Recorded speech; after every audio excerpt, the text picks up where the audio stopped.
I am Timothy Grant. I am the program director at Gaming Approaches Towards Education. I do mentoring and I also do therapeutic game mastering. Brian, would you like to introduce yourself? My name is Dr. Brian Quinones. I will try to limit the letters behind my name to the ones that matter for this topic. I'm a licensed professional counselor.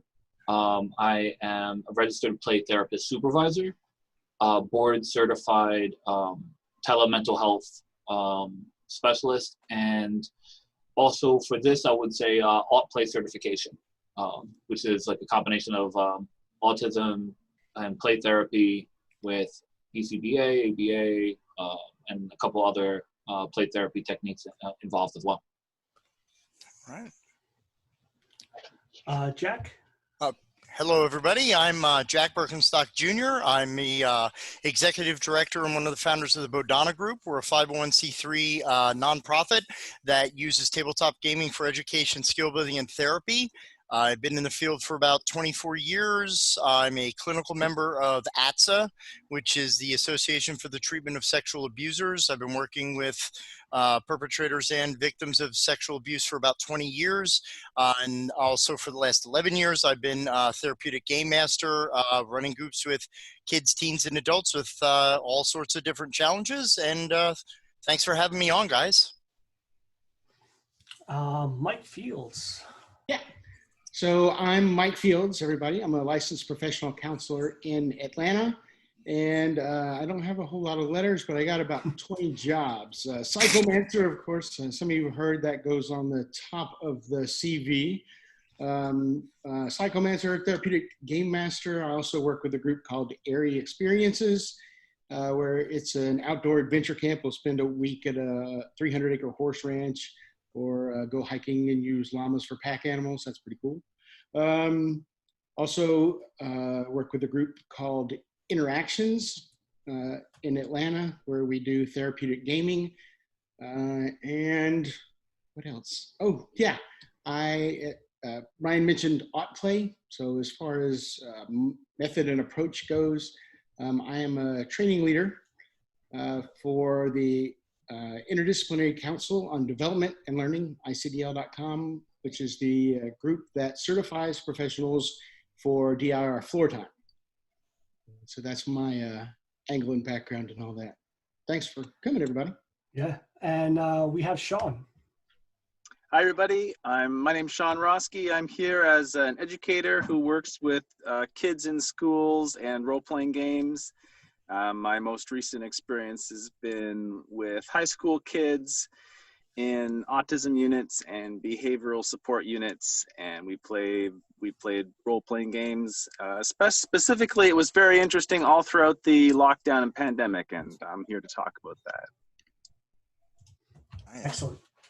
I want to start with talking about the benefits of gameplay for those on the autism spectrum, and not just on the autism spectrum, but in general. So like using role-playing games, LARPs, storytelling games, and board games.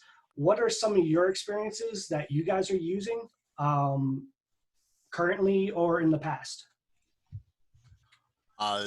Is there an order? Who wants to, how do we do the jumping in? You're jumping in, go ahead. You just nominated, good job. Oh, geez, okay. I voluntold myself. No, one of the biggest aspects, I mean, obviously is, there's so much skill acquisition that can come through the use of games, no matter the design of the game or the intent of the game, to match with whatever skill or challenge the client is trying to work through. So, you can use games from something as simple as chess for critical thinking, all the way to like, a collaborative board game experience like Marvel Legendary or a Harry Potter, Battle for Hogwarts deck builder for collaboration and cooperation to help with social skills acquisition. So, I mean, really in general, it's about finding the right game for the right reasons. And then also the narrative potential, which we'll probably talk about a little bit more extensively, the use of narrative role-playing games. Any story can be told, so anyone's story can be told. So, I mean, those are some of the simplest ways that I know as far as with gaming and different skills. What games are you currently using? Well, in Bodana, we're currently using Kids on Bikes. We're using Deadlands Reloaded, which is a weird Wild West setting using the Savage Worlds engine. We've used Shadowrun, Marvel Superheroes, Dungeons and Dragons, Pugmire. We're going to be using Kids on Brooms. I mean, those are just some of the, available 12 to 15 that we have. Can I jump in on this one too? Thinking about Yeah, go ahead. the use of games, and just going back to a quote from Peter Gray: "When children are free to play, they play naturally at the ever-advancing edges of their mental or physical, and obviously as a counselor, I would add emotional abilities."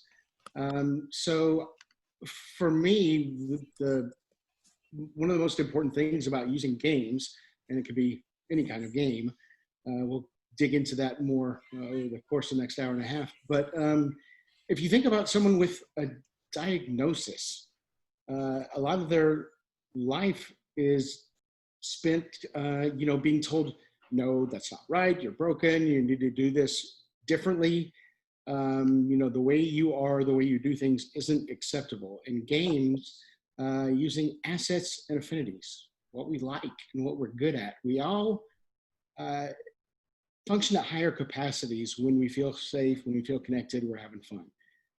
So this gives people a chance to see themselves as heroes, ultimately, and have experiences in a safe environment where they can take those later and apply those to average everyday experiences. So what kind of games do I use? I worked in early intervention. So a game can be, pushing a kid on a swing, and you pause and let them initiate and enjoy and, count, interrupt, play dumb, make mistakes to create opportunities for communication, on up through role-playing games, kind of like the holy grail of gaming, because you can get all the way up to self-reflection when you're doing that and get into really deep stuff like, why do you feel the way you do? Why did something cause a reaction? What are your values? So what do we say? Tim, what do we got? A day and a half for this? An hour now? A lot of stuff. Yeah, it's a continued ongoing. While, so don't worry. Yeah. So I'll stop here for now. Yeah, first in a 60-part series. Brian, what are you currently using? So what I'm currently using as a co-owner and also as a practitioner here at Gaming Approaches Towards Education, I have been using a wide range of whatever can get a child to a state of flow. And we'll probably talk a little bit more about that later. But when you're being playful, when you're looking for games and looking for interactions, anything that's also creating positive emotions. So I will tend to bring extra skateboards to a house. I would bring like anything they can that I see that's kind of working. Right now, I will strip Carcassonne down to its parts and use it as a jigsaw puzzle. If I find that that's a good way to create flow. I'm also, chess obviously has been like a fallback for me since starting in the field. Currently using code names. I'm using Takedo, Dixit. I would say as far as storytelling games, it would be Kids on Bikes, Fate. I have been using The Quiet Year, Ketsunagi, and Skeletons over on and off the last couple of months. Everything switching to COVID kind of changed some of the direction with that. I would say also game-wise, I'm looking at 3 different types of play, whether it be board gaming, role-playing, or storytelling. And what allows me to get there either for individual or group sessions. Yeah. And don't forget strings. Strings was another one that we've used in the office. Yeah. In combination with skeletons. Yeah, that's a very nice, a very powerful tool. Yeah. Sean, what about you? Yeah, well, I'll add that in addition to all the games everyone has mentioned, I don't think I can really add more to the list because I've used most of the ones mentioned so far. Like, except we haven't mentioned D&D, which I have dabbled with. Interestingly enough, the kids actually didn't like D&D because they were really heavily into PBTA. The kids I was working with, and Wow. they found D&D too cumbersome. But that's I can go into detail with that later. I think we all We can. haven't actually mentioned the word rapport, which rapport is an interesting thing. As it's a key to really connecting with someone and then being able to work with them and then providing and then moving on from there. From there, you can create the container to work in or to allow them to do whatever needs to be done for them or we'll talk about us. You know, it was chess actually that allowed me to really connect with one of the most difficult kids I've ever had to work with. You know, she had a number of issues and she had gotten to a point where she was just shutting out all the adults. And it wasn't until I beat her in chess once that I actually managed to make that connection that allowed us to move on, and eventually got her to play with the gaming group and dabble in role-playing games. So that's what I'll contribute to that part.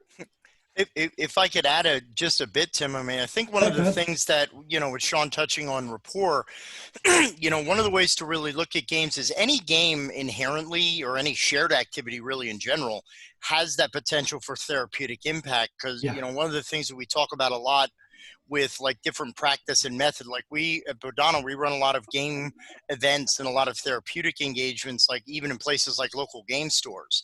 And one of the reasons, you know, behind that is when we talk about treatment and we talk about like this opportunity for, you know, maybe we'll focus on this more like social skills acquisition and things of that nature.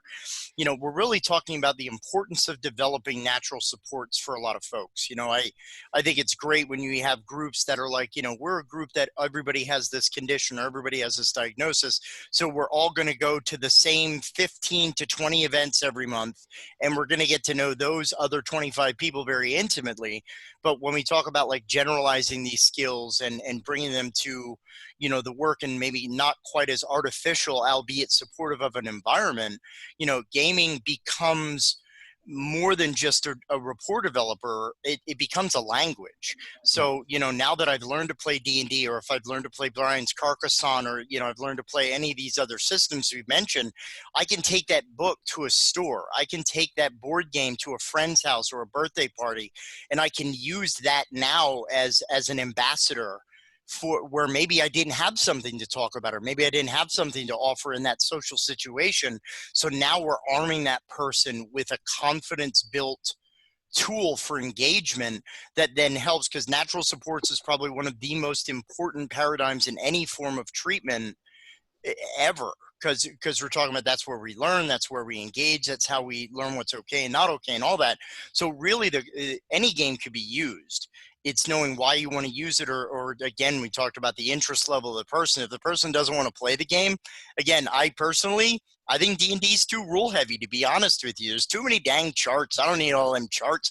Give me kids on bikes. You got 6 stats. That's it, baby. You're good. You're rolling, you know? So yeah, a lot of considerations with the choice of game as well, which we might come across and talk about. Also, with to kind of piggyback off of Sean on that too, is the idea, like when we're talking about it therapeutically, within the play therapy community, the idea of like therapeutic rapport is like a power of play. So being able to build that rapport, being able to connect with others through play, it's foundational. I agree. And one of the strongest tools I think all of us have seen lately is kids on bikes, that shared world building and creating your characters together really connects everyone right in the beginning. And yeah, exactly, Jack. That game really works well to build rapport, and not just rapport, but teach skills as well. It teaches your flaws. It teaches you to look at your flaws and maybe how to overcome them. And it also teaches you coping skills. There's a whole bunch involved in that, but that's a subject for another day. Oh yeah, it's a subject for another panel, quite literally. Uh, I want to jump in go ahead, Mike. on this too, talking about Kids on Bikes, the system.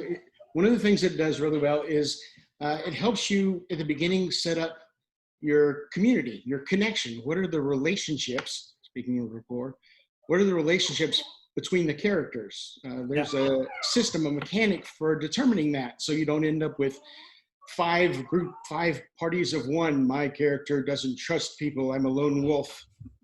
And so you're all working together. Why? But yeah, it's great at that. And I think that's another thing that's really important. Again, building on what Sean said, that when you have a diagnosis, you're kind of an outcast. Maybe you don't feel like you belong. And when you have games that bring you together, I love cooperative games mainly, and storytelling games because of that. I want people to be together, to find their tribe, so to speak, to have support. And just a couple of quick stories. There was one group that I was running. This was a young adult group, and we got really distracted at the beginning of one of the sessions, and one of the players said, oh, by the way, I have autism and ADHD. It seems like there's a lot of ADHD around here. I'm not being nosy. Anybody want to share their diagnosis? And so I jumped in immediately, and I'm like, ADHD, anxiety, chronic depression. And what I wanted to do with that is to normalize that. Yeah. It's not that you're wrong or broken or different. And it was so cool. Everybody went around the group and talked about their labels and things that were hard for them. And then that was over, and we went into what we all liked and were good at. So that was a really neat coming together moment, and that's really what the game is about. It's not so much the game, it's doing that. And then today I had a camp with, I finished up a week of camp with 8 to 10-year-olds. And, we were asking them to reflect on the week. And one of them said that this camp wasn't what he expected. And I'm like, well, what did you expect? He's like, well, usually when I go to camp, I sit in there and, we all talk about what I do wrong. I didn't think I was going to come in here and play games. And that, to me, that's the heart of it. That's why I do it. I have a good question in the chat about age groups and what games to recommend. What are some recommendations you guys have for like ages 6 to 10, 11 to 14, and 15 to 21 for use and adults with autism? Whether they be board games or role-playing games. I think the question is tough to answer only based on the question of age. I mean, because and this and to clarify more, Jack, this is on the strictly on building social skills. No, even as far as that, Yeah. I mean, to take into account, like as far as for age groups and stuff, I think it's also important to look at like developmental age, cognitive strengths. Yeah, I mean, and not saying that there aren't recommendations for that. I mean, because one of the things, having worked with adults with disability for so long, bringing a lot of gaming into that, and I'm not saying the person who asked the question is making this assumption, but I think sometimes we can very easily go, oh, kiddie game.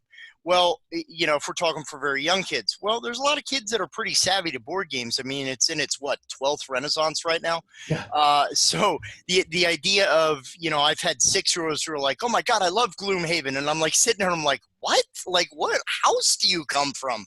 But, so I think when we're talking about, as always, you have to be careful about what is the age level of the person? What's the developmental level of the person? What is the cognitive ability or cognitive level of the person?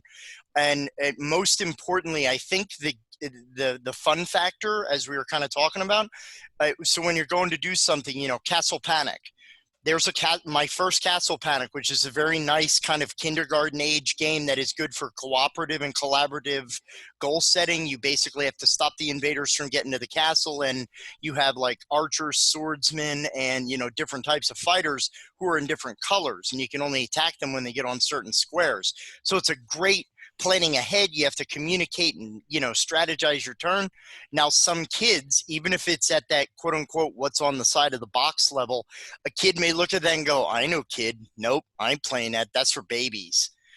Okay, so maybe we can take a game that might be a little bit more complex. And again, a lot of it is, I think a huge part of it is the immersion factor and the interest level. So I think any game could be simplified.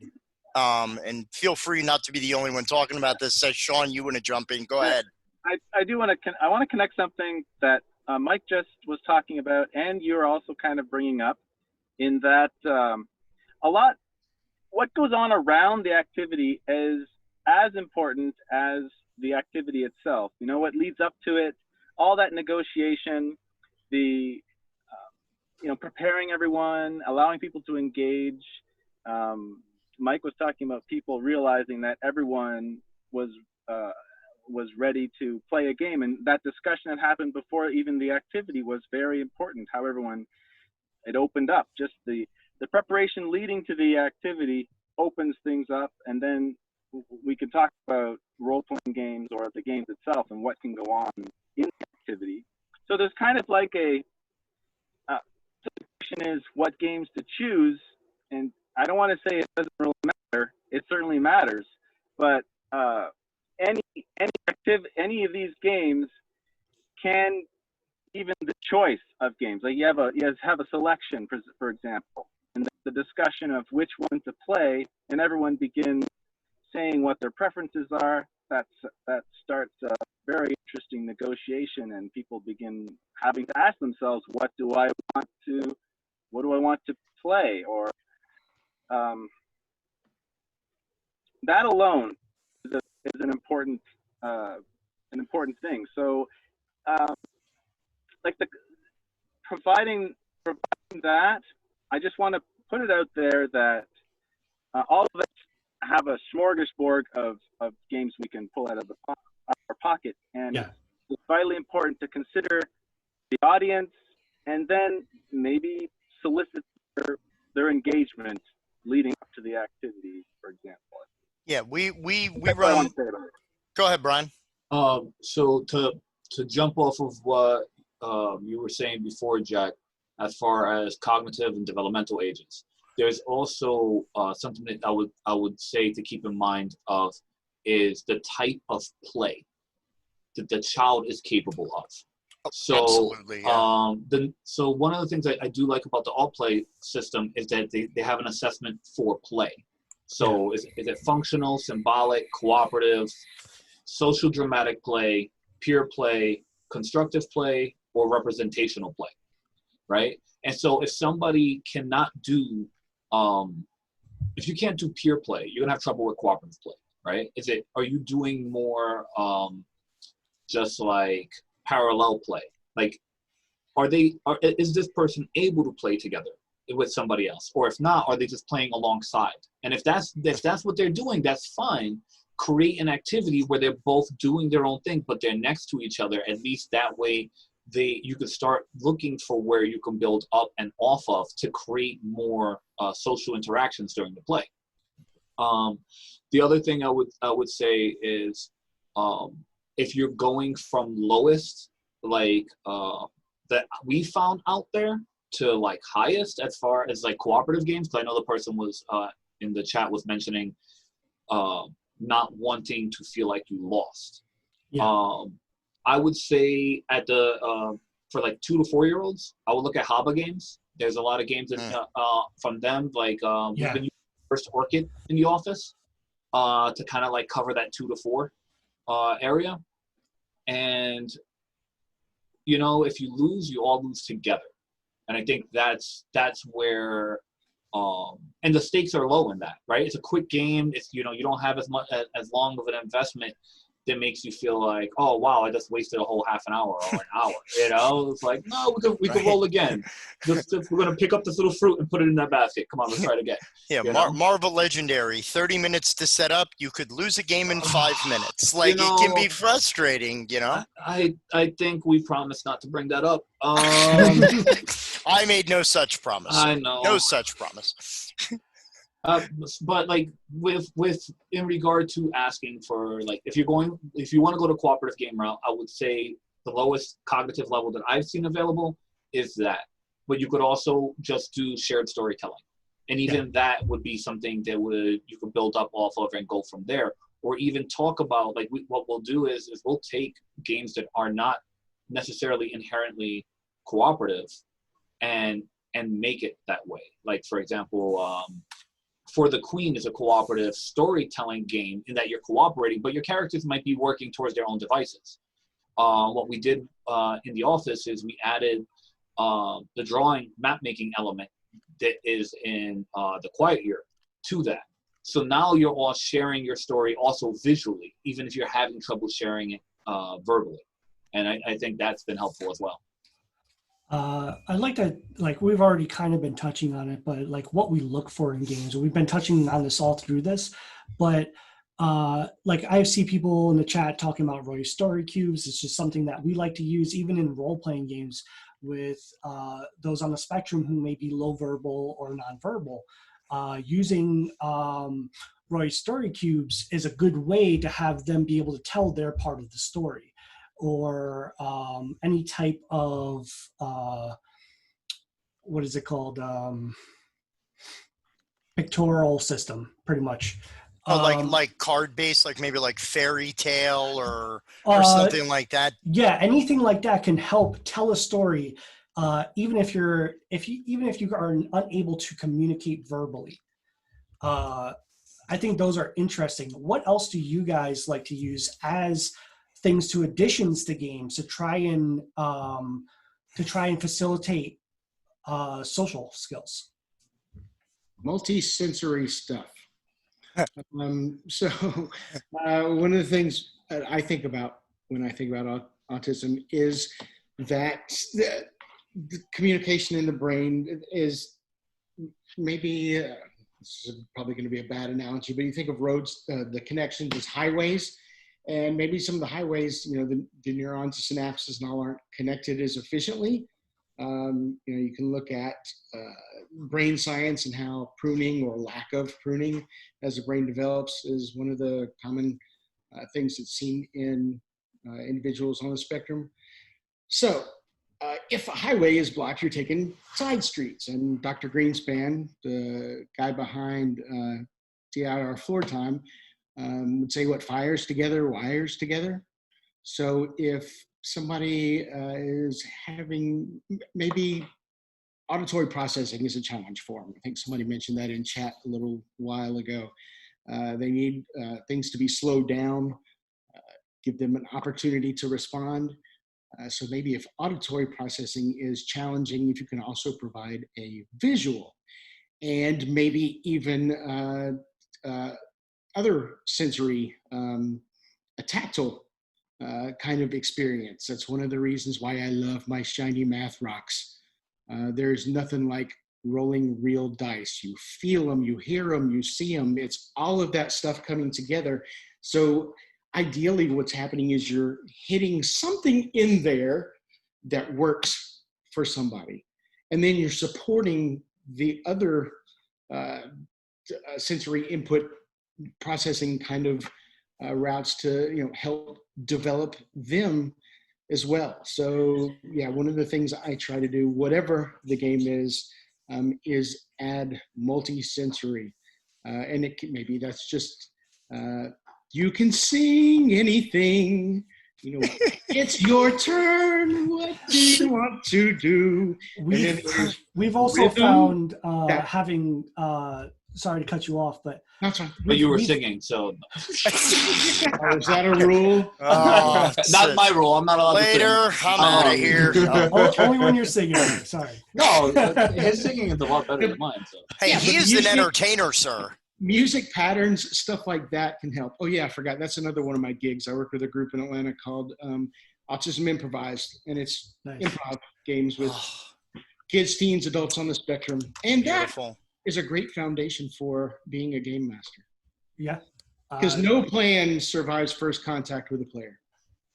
Talking about multi-sensory, like even having like fidget tools like Rubik's snakes at the table, things like that while you're waiting to take a next turn, or playing something like Blockus or Blocus, however you like to pronounce that game. Having that to fidget while you are playing the game is a very useful tool. I'm telling you, that first year, what we were trying to figure out, what was I able to do in the home, and can I do that in the office? And then will it even work in the office compared to what was working in the home? Trying to figure that all out, and then buying kinetic sand. I was like, nah, this isn't gonna work. I'm not even gonna mess with this. And then I watched how that. So I leaned heavy on visual processing when I was working in the home and when we first started. But then starting to shift over to more tactile, I noticed that with some of my clients, the kinetic sand was allowing them to get what they're looking for from the sensory, and they could work on something else. And I would see a reduction in a lot of the self-stimulating behaviors in other areas while they were using the kinetic sand. So I was like, okay, maybe there is something here. So yeah, the idea of sometimes you got to dim the lights. Yeah, sometimes you gotta. Go ahead.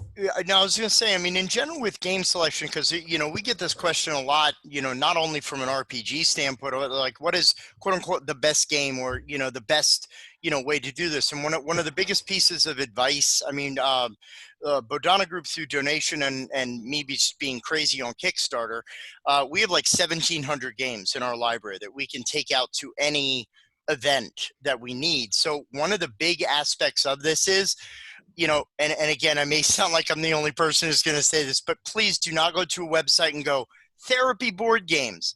You're going to be bored to flippin' tears, because most of the games that are quote unquote therapy board games are Candyland with talk about feeling spaces interstitially placed on the board.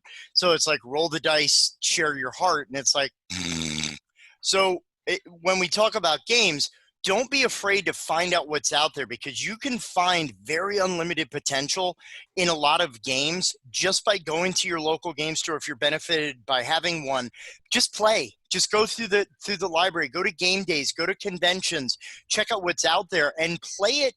You know, play it to learn it first, but then play it with that therapist, clinician, educator lens behind your play. So because some games are even designed to highlight quote unquote deficits or challenges in certain areas. There's two that come to mind immediately. There's one called Nyctophobia, which is a game that was actually designed for people who are blind. So the game is basically you're trying to escort these potential victims for a vampire through this dark forest. The game is played, you actually put on like blinder sunglasses that literally blacken out everything, and you have to go by feel. So you're feeling in front of it and back of the pawn, and everything is touch sensitive. So that's one area that I mean, we not only use it, you know, it could be used in that capacity. We actually use it to teach empathy for kids, where we say, we want you to experience what it is like to be visually impaired. So wear these glasses and try to feel the right pawn, and we turn it into like a time trial. That's not the intended purpose of the game, but we looked at it and we analyzed it, and we kind of like jailbroke it, you know, we backward engineered it to have a different purpose. Look also at Magic Maze, a game that you have to escort fantasy characters through the fantasy mall. They lost their gear, so you have to break into stores, rob the stores so you can get your gear and get out. But the thing about the game is you can only move pawns in a certain direction, and you have like abilities that only certain players can trigger, and you don't talk. The whole game is nonverbal. You can't point, you can't gesture, so it's literally developing nonverbal communication to win the game. So on one hand, again, we use that as an empathy builder. We use it as to teach the importance of communication for like when we do Cub Scout groups or whatever. But when we also then talk about this game's impact, man, if I'm a person that's nonverbal, that's my game. Like, I might not be able to shine in a storytelling game, but this, I can really rock out on it. So exploring games, but then really being critical. Again, it's the needs of the people you're supporting. It's the needs of the program and the goals of what you're intending. That's what it's all about. So you have to be able to look at that with a critical eye. There is no formula for this. What was the name of that again? Because we have people asking what the name of that was. Which one? Nyctophobia? Or I can actually type them into the chat so I can actually please. be quiet and let others talk for a while. But one of the things that I would like to touch on is, like, those are all great things to do before the pandemic. And now that we had the pandemic and we're all sheltered in right now, what are some things that we can recommend that we can use online for people to explore games to work with their kids? So this is silly, and leave it to a counselor to get kind of weird and deep on this, but yeah, we never would have saw that, Mike. simple stuff like hide and seek, peekaboo, I spy kind of stuff. And to go off on my weird tangent, you know, what is peekaboo really about? Object permanence. I had a professor, well, even bigger than that, I had a professor who once said everything is sex and death. What is peekaboo? It's our introduction to death. Like Jack said, object permanence. There's something there and then it's gone. And the surprise of it's back. What happened? I cry and this magic face appears above me and brings me wonderful things. And then it's gone again. And then that evolves into hide and seek. And, you know, that helps with separation anxiety when daddy goes away, knowing that he's at work and he'll be home later. You know, there's having those words, and then there's having the idea that no, he continues to exist in another place and will return. And then ultimately to how do we deal with loss? So, you know, even simple foundational stuff can be really profound. So when we are bound in, you know, like this visual, you know, window world where we can only see peeks into people's lives, scavenger hunts can be fun, or Simon Says, or those kind of, you know, where you're relying on visual stuff, or if visual is tough, auditory, switch it up. You know, what's this sound? Yeah, name that tune. There's a whiteboard feature in Zoom that you can play Pictionary on. Like, there's so many technological applications that you could use. So that I actually love this question, because tech, I think, is prompting us. Like, I'll be honest, running RPG through Zoom, there's a feature, and again, this may sound nefarious to some people, but the private chat option that you have in Zoom that you do not have in Google Meets is phenomenal, because now I don't have to be sneaky GM trying to slide a Post-it across the table to a player or my co-facilitator. Like, I can send a private message, or as a facilitator, I can be like with my co-GM, go, hey, do you want to check on Becky? She's really not being responsive to this group. Ask her a feeler question. But with, you know, you can play like secret code kind of games and stuff like that. I think this technology and the pandemic is forcing us, if we allow it to let us take it there, it is causing us to be more creative with what we do and how we do. And I think that, you know, I know that they say necessity is the mother of invention, but I strongly disagree. I think that invention becomes the mother of necessity. You know, you develop a technology and it's the only thing we have right now. So we have to figure out better ways to utilize it. So the tech's there, it's not going away, at least for the foreseeable future. So what can we do with this? Whether it's like screen sharing a blip and then asking what people remembered about it, you know, just a real silly thing. But, you know, that, yeah, there was a training that I was in years ago for like crisis management, and they did this slide where it was like something in a triangle, something in a square, something in a circle, and it was, each one was a different color, a different shape, and they had Paris in the springtime in one of them. Another one was a stitch in saves 9, and you would flash it and say, what do you remember? And people were like, stitch in time saves 9. I go, That was what you remember? Really? You know, and it's a silly game, but it teaches about like, you know, the brain and how we remember and what's focused, you know, is important. There's just so many creative outlets. We just got to play around with it for a little while. It's good for the clients to play. It's good for us to play because you never know what you're going to come up with. I have a good question in the chat. Brian is wondering, he's wondering what video conference platforms are working best for people. He's used Zoom, Google Meets. He's curious about Discord. And does anyone have recommendations for or against I could for jump RPGs? I was going to jump in on stuff like that to answer the previous question. So Sean, if you wanna go first from the previous question, and then I'll jump in on that. About what tools to use? Well, we actually experimented quite a bit in the early days of the lockdown. We ended up just relying on Discord and some online whiteboards. We ended up just going with a whiteboard called conceptboard.com, which you guys should take a look at. It's really easy to use. I found it excellent.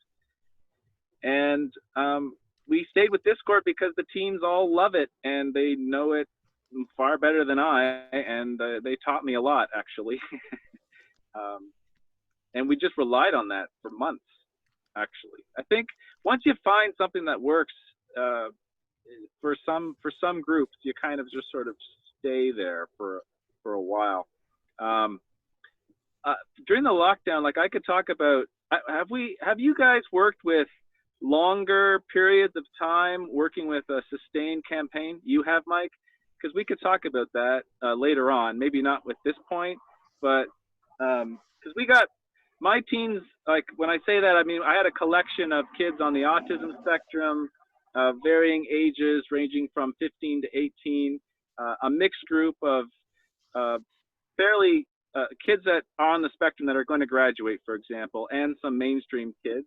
And we played an extended campaign of a PBTA called Urban Shadows, and that got pretty intense. Go ahead, guys. That's all I got. I got those two tools, and we use Google Meet. Yeah, I think you hit upon most of the finer points, Sean, and we've all kind of talked. I mean, there's so many platforms that are out there. You also have a lot of considerations. You have the tech availability of whoever it is that you're supporting. Like we actually found for one group, they didn't have some of the tech, like some of them were operating off of tablets or cell phones. That's all they had that they could use. So Roll20, not really an option we could really foresee. So we had to go with Zoom on some of our groups. Then, you know, one of the agencies we run therapeutic role playing for, their preference in-house was Google. So we were like, okay, I guess we're learning Google Meets now. So a lot of it is, you know, do you want maps? You probably want Roll20 or Fantasy Grounds, but also your tech level and expertise. Because remember, the big factor of this, if you're going to use a platform, don't just use it because it's shiny and new. You know, go in and again, experiment, play, get comfortable and confident, because that's going to also play a lot into the nature of your session. If you're breaking immersion every 15 minutes to go, hold on, where's that button? What am I doing? Mm-hmm. Wait, what? Where am I? You know, you're going to lose your group. You're going to lose that flow, as Brian said earlier. So again, there is no better or worse. It's what you need. It's good to ask questions for recommends. I actually prefer Zoom, but we don't really use maps.